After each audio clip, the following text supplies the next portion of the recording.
Ligne droite, la table ronde, Liselotte Dutreuil.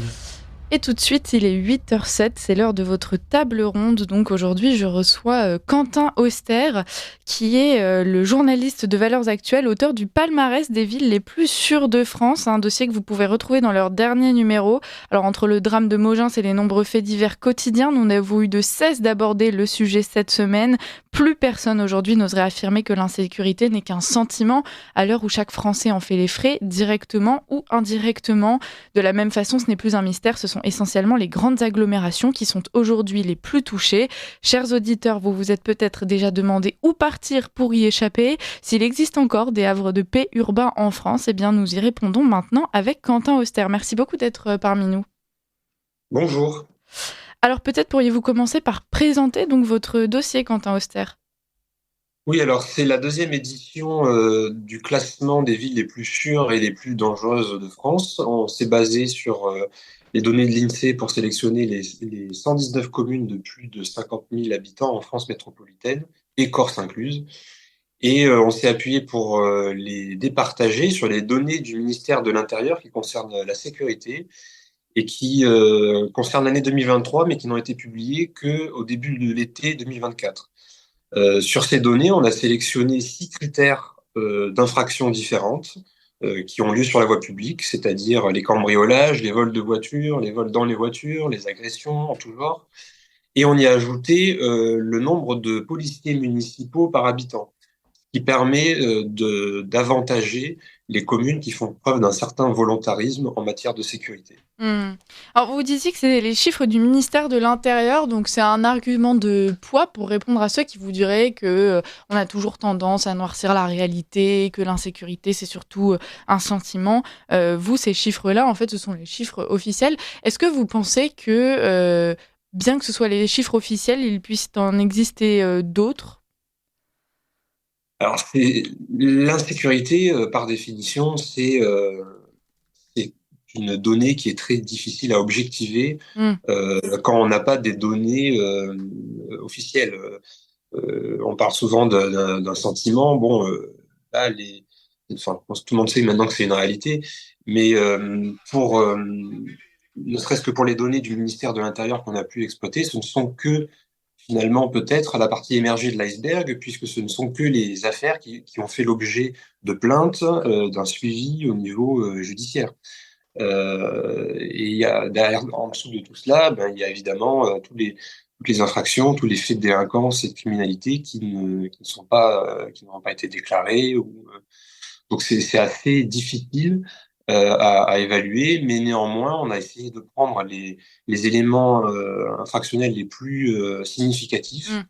en enlevant de ce tableau, de ce calcul, les, les catégories d'infractions qui relèvent de l'espace privé, hein, pour pas désavantager inutilement les communes. Par exemple, le ministère de l'Intérieur comptabilise les coups et blessures et les coups et blessures dans le cercle intrafamilial, mais là, ça concerne pas la voie publique, ça concerne pas l'autorité publique, donc il n'y avait pas de raison qu'on utilise cette donnée.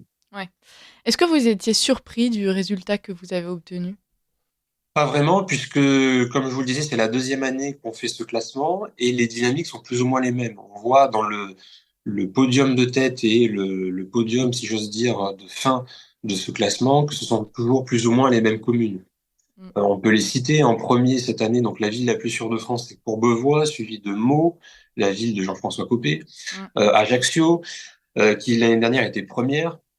Et à la fin du classement, eh bien, ce sont toujours les mêmes grandes métropoles, coïncidence ou pas, on en parlera peut-être, qui sont dirigés par la gauche et l'extrême gauche, à savoir Lille, Marseille, Saint-Denis, Lyon, Bordeaux, Grenoble, qui sont des grandes villes par définition qui attirent plus de délinquance. Et à contrario, les villes les moins sujettes à l'insécurité, ben, ce sont des villes plus petites, forcément, avec peut-être une sociologie assez différente également. Et ça aussi, c'est difficile à objectiver. Mm. Et surtout, ce sont des villes où les municipalités font preuve d'un certain volontarisme pour travailler plus étroitement avec la justice, avec les forces de sécurité nationale, en mettant le paquet sur la police municipale, la vidéosurveillance, la médiation, l'urbanisme, c'est toute une chaîne qui se tient. Alors justement, on va en parler maintenant justement du rôle des maires dans le climat d'insécurité d'une ville. Vous avez noté une différence nette entre les mairies qui étaient dirigées par la gauche et les mairies qui étaient dirigées par la droite, dans les grandes lignes. Oui, même si encore une fois, les villes, comment dire, les maires ne sont pas, enfin, sont pas dieux en leur ville, hein. Ouais. Ils héritent aussi de situations économiques, sociologiques, culturelles. Il y a des microclimats. Enfin, ça se passe pas partout de la même manière. Après, il y a des éléments peut-être contre-intuitifs. Par exemple, si on prend la ville de Meaux, qui est deuxième de notre classement cette année, elle a un taux de pauvreté de 23% et elle a 40% de logements sociaux. Là où certaines communes dirigées par la gauche ou pas, hein, d'ailleurs, il faudrait aller voir dans le détail, auraient du mal à maintenir un climat social plutôt sain avec un tel taux de pauvreté et un tel taux de logements sociaux qui sont bien Mm. supérieurs à la moyenne nationale, ben Meaux arrive très bien à s'en sortir. En l'occurrence, parce qu'ils ont détruit une vingtaine de tours ces dernières années, qui pratiquent une rénovation urbaine intensive, et ce sont des éléments qui, mis bout à bout, arrivent à, comment dire, à lutter contre un délitement du tissu social et qui est le terreau de la délinquance et de l'ensauvagement. Mm. Alors, quand on parle de pauvreté, justement, et qu'on le met en lien avec l'insécurité, on voit que c'est un facteur qui justement, joue en défaveur de la sécurité des habitants. Comment est-ce qu'on doit interpréter ces chiffres? Est-ce que c'est parce que les personnes pauvres ont un profil plus susceptible d'être problématique, ou bien est-ce que c'est parce que ces zones qui sont déjà dangereuses sont les seules accessibles financièrement, justement, pour les petits budgets? Alors, il ne s'agit pas de dire que quand on est pauvre, on est délinquant, de même que quand on est un immigré, on est délinquant. Ce sont des essentialisations dont notre époque, elle se crée et qui sont souvent vaines.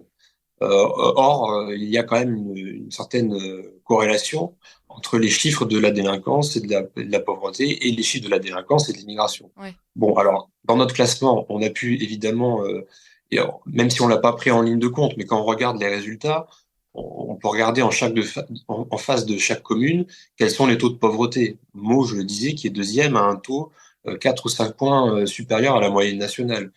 Orléans, par exemple, qui est cinquième, je ne voudrais pas te dire de bêtises, mais il me semble qu'elle a un taux de pauvreté bien inférieur. De même que Courbevoie, qui là, bon là, je me rappelle le chiffre, le taux de pauvreté est de 11%. La moyenne nationale, c'est autour des 17. Donc ça peut expliquer dans un sens que Courbevoie soit bien situé, mais ça n'explique pas dans un autre sens que Meaux soit bien situé également. Ouais. Donc vraiment la recette de la sécurité, de la lutte efficace contre l'insécurité, c'est à la fois l'investissement des municipalités, c'est l'investissement de l'État aussi, puisque les municipalités, quand elles investissent énormément dans leur police municipale, c'est très bien, mais c'est souvent pour pallier un manque d'effectifs de police nationale ou de gendarmerie dans leur commune. Ouais. C'est la coordination de tous les acteurs.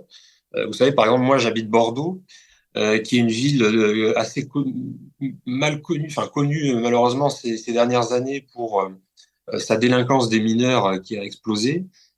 Et il se trouve que dans le quartier Saint-Michel, qui est un peu l'épicentre de cette délinquance, il y a quelques années, il y a un GLTD, Groupement local de traitement de la délinquance, qui a été mis en place. C'est une structure éphémère qui met autour de la table la mairie, le préfet, le département, des associations, enfin en tout cas tous les acteurs de la chaîne de sécurité.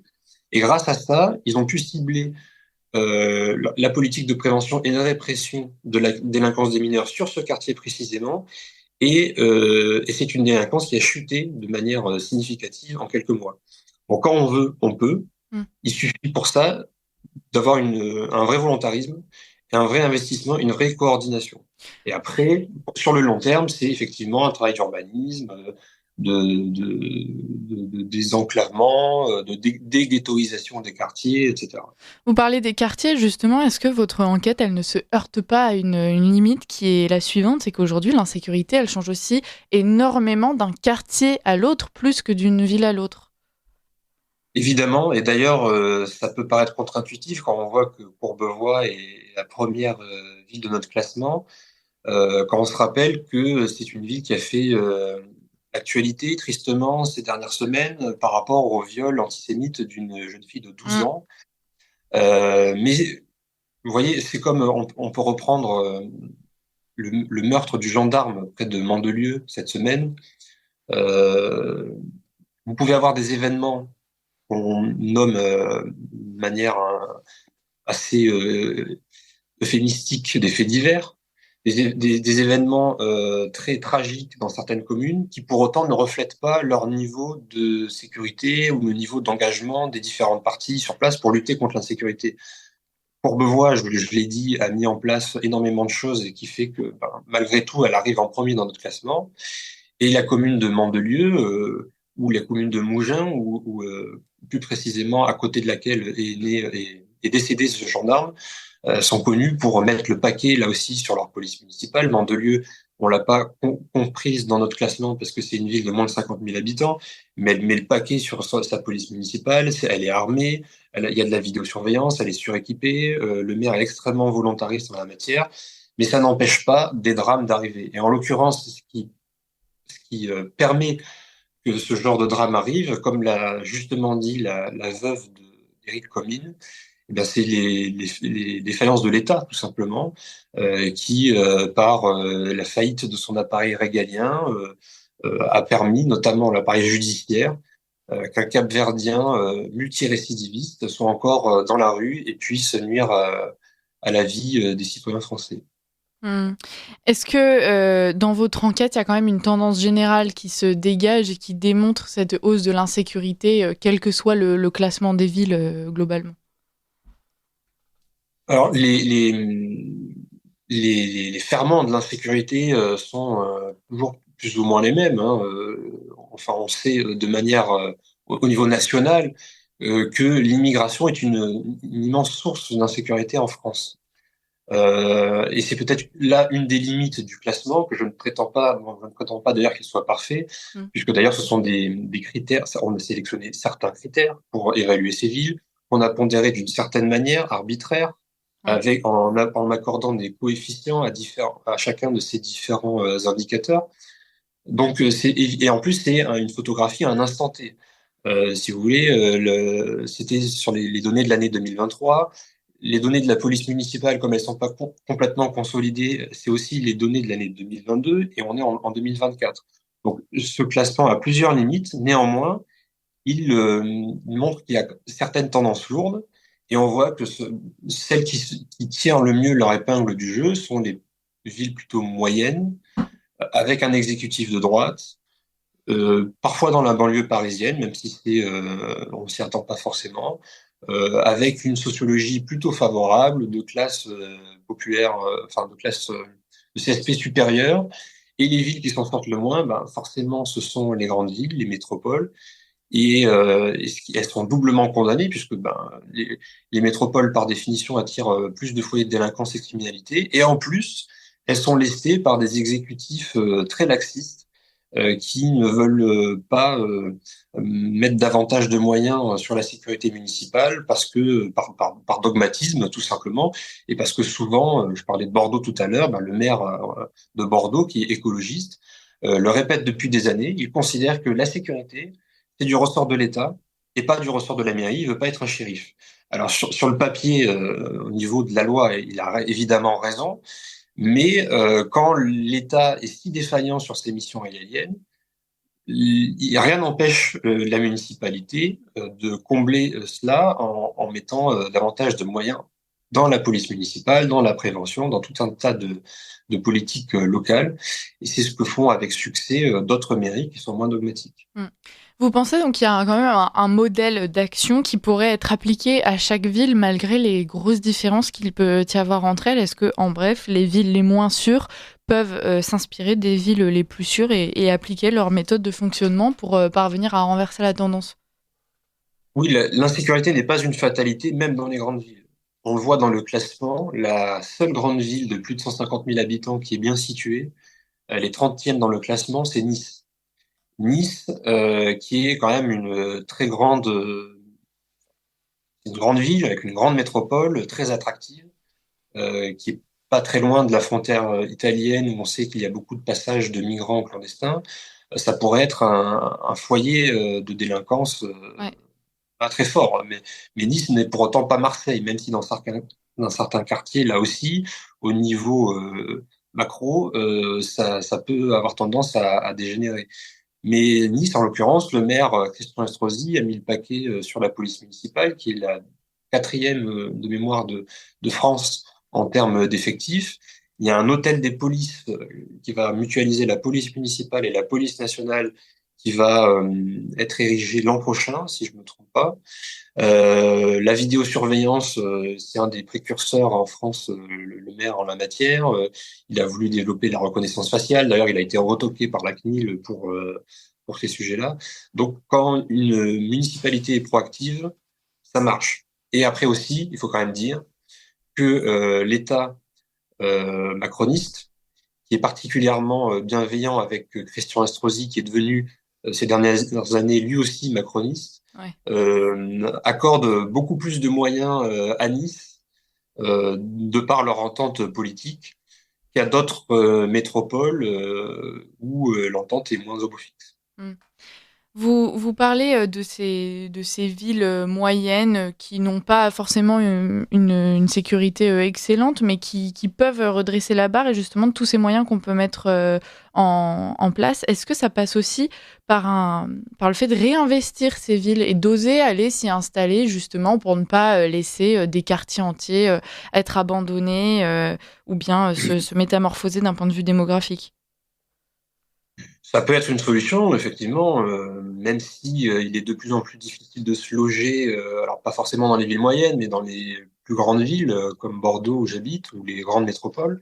Il est de plus en plus difficile de se loger dans ces villes qui deviennent des ghettos de riches. Mm. Il y a une gentrification extrême dans l'hypercentre, et souvent les populations de ces centres-villes-là les quittent pour aller s'installer vers la périphérie où le prix de l'immobilier est moins cher. Ouais. Donc effectivement, Parce que il faut en avoir la possibilité. Jusque-là, les solutions dont vous parlez, ça se rapproche quand même d'un hyper-contrôle. On doit développer à fond la police municipale ou la gendarmerie. Il faut développer des systèmes de surveillance dans la rue avec pourquoi pas des caméras. Finalement, est-ce que les Français ne vont pas être victimes aussi de l'insécurité à ce niveau-là? Disons que l'hyper-contrôle vient pour pallier les défaillances. L'hyper-contrôle au niveau municipal vient pallier les défaillances régaliennes au niveau national. Si on avait une politique migratoire beaucoup plus saine, raisonnable, c'est-à-dire on divise par 10, 15 le nombre d'entrées légales, qu'on coupe le robinet de l'immigration illégale, qu'on arrivait à renvoyer, à exécuter les obligations de quitter le territoire français. Si les délinquants multirécidivistes, quand ils sont étrangers, étaient systématiquement expulsés, si les délinquants multirécidivistes français étaient mieux enfermés, si toutes ces choses-là étaient rassemblées, on vivrait dans un pays avec un climat beaucoup plus sain au niveau de Ouais. la sécurité, et donc les maires n'auraient pas après à mettre excessivement de moyens dans des prérogatives qui ne sont pas les leurs en premier lieu.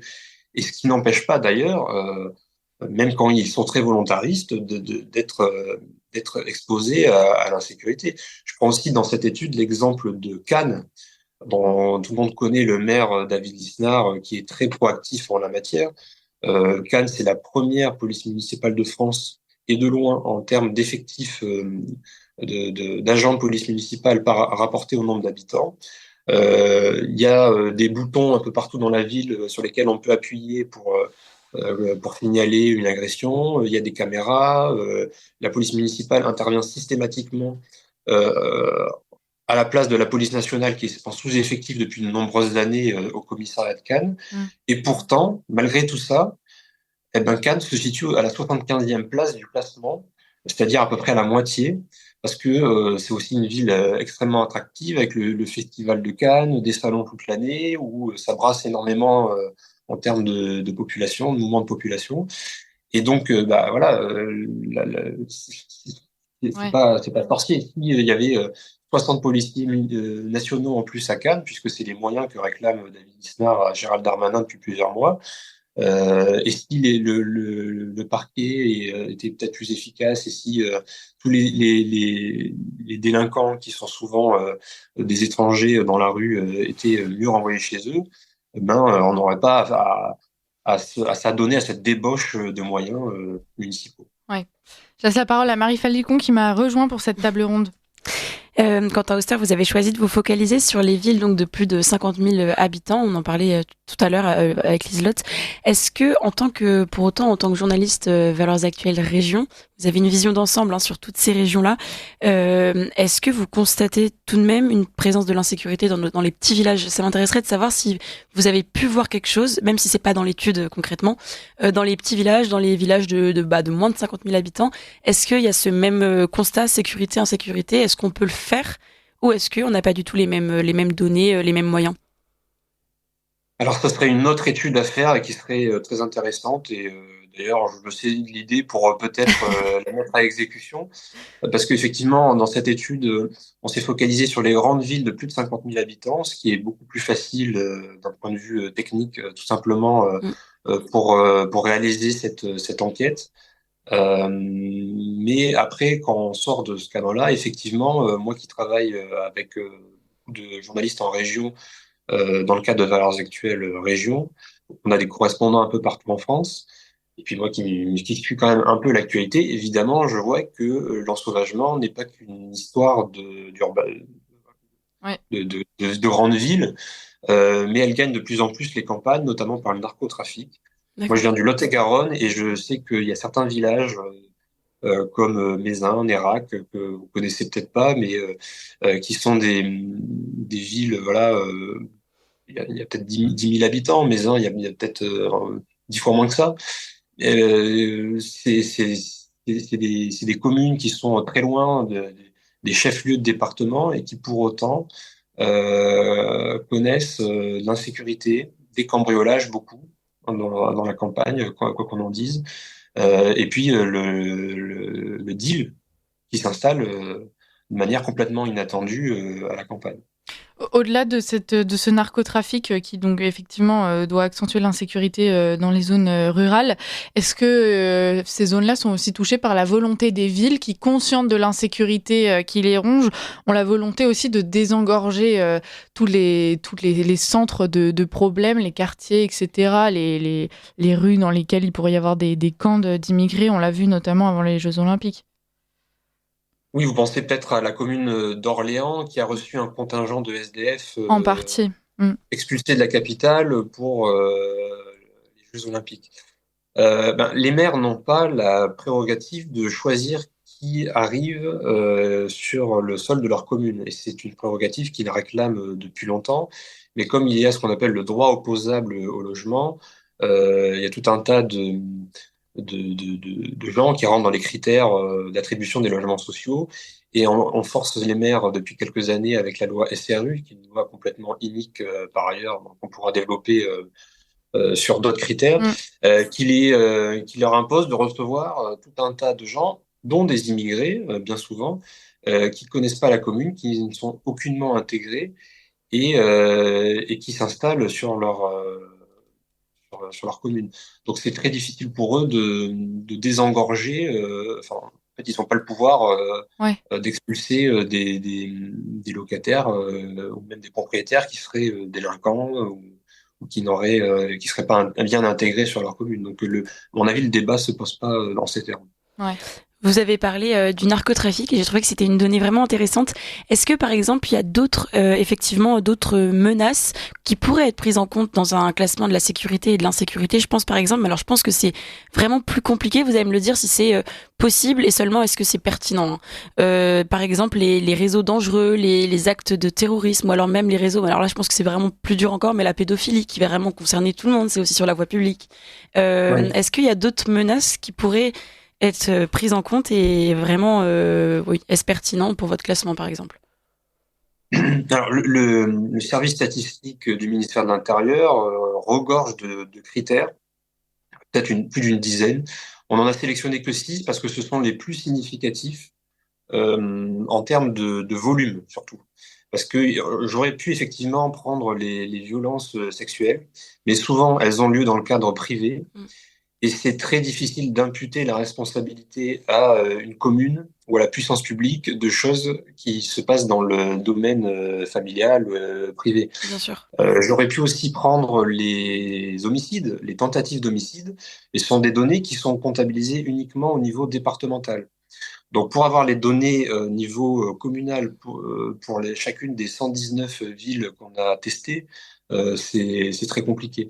Après, parmi les critères qu'on a sélectionnés, il y a les vols violents avec armes auxquels on a choisi d'accorder un coefficient assez faible, puisque en termes de volume, là aussi, ce sont des choses qui sont certes très impressionnantes, mais qui ne reflètent pas forcément le climat d'insécurité de la ville. C'est pas parce que vous avez 5 braquages armés dans une ville qui s'en sort très bien et 15 dans celle d'à côté qui s'en sort moins bien que vous voyez ça va être plus en raccord avec la politique de sécurité de la ville. Donc, pour que ce soit bien équilibré, c'est pour ça qu'on a choisi que certains critères qui sont les plus significatifs, en accordant un coefficient fort pour les infractions qui sont les plus nuisibles. Les cambriolages, par exemple, qui est un phénomène en explosion ces dernières années, même il y a eu une réduction dans les chiffres du ministère de l'Intérieur l'année dernière. Les cambriolages, on a décidé de leur accorder un gros coefficient. De même pour les vols à la tire, qui sont dont Paris est là aussi la capitale. Là où, la ville où il y a le plus de vols à la tire, c'est les pickpockets, tout simplement dans le métro, bien souvent, c'est Paris. Donc, quand il y a plus les faits sont récurrents, plus on va leur faire prendre du poids dans notre calcul, de manière à ce que ce soit bien révélateur du climat qui règne dans chacune des villes. Vous avez parlé d'Ajaccio qui est en 3e position des villes les plus sûres dans votre classement, Quentin Auster. Il est communément admis dans l'imaginaire commun que les Corses peuvent assurer eux-mêmes une forme de pression justement sur les délinquants qui pourraient sévir dans leur ville. Est-ce que vous pensez que dans les villes où l'État a failli, les populations pourraient se ressaisir justement de ce sujet de la sécurité et pourraient contribuer, si jamais ils en avaient le droit, à renverser la tendance ? C'est ce qu'on a observé quand il y a eu différents faits divers. Alors à Ajaccio et même à Bastia, de mémoire, ces derniers mois, il y a eu des agressions, des actes de délinquance qui étaient le fait d'immigrés. Et tout de suite, on a vu descendre dans la rue avec des slogans écrits en corse sur les murs, tagués sur les murs pour dire en gros ces gens-là dehors. Donc c'est une réaction peut-être un peu épidermique, peut-être. La foule n'est jamais très bonne conseillère, quoi. Et il faudrait pas non plus tomber dans les milices privées d'autodéfense. Ça, c'est quelque chose qui advient seulement quand l'État est défaillant. Maintenant, peut-être que les Corses savent davantage se faire respecter sans pour autant recourir à la force. J'ai interrogé la mairie d'Ajaccio l'an dernier, qui était première de notre classement, et il répondait assez sobrement, bah oui, les Corses ici, les gens qui viennent ici, même les touristes, savent à qui ils ont affaire, ils savent se faire respecter, et comme ils en imposent comme ça, il y a que la force qui impose le respect. Ouais.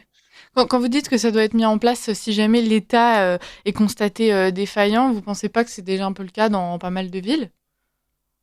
Que l'État est défaillant ? Ouais, concernant la sécurité. Oui, bien sûr, c'est ce qu'on a expliqué tout au long de cet entretien. Ouais. Après, il y a des populations qui sont peut-être moins enclines que d'autres à accepter un climat qu'on leur impose de par les puissances de l'État.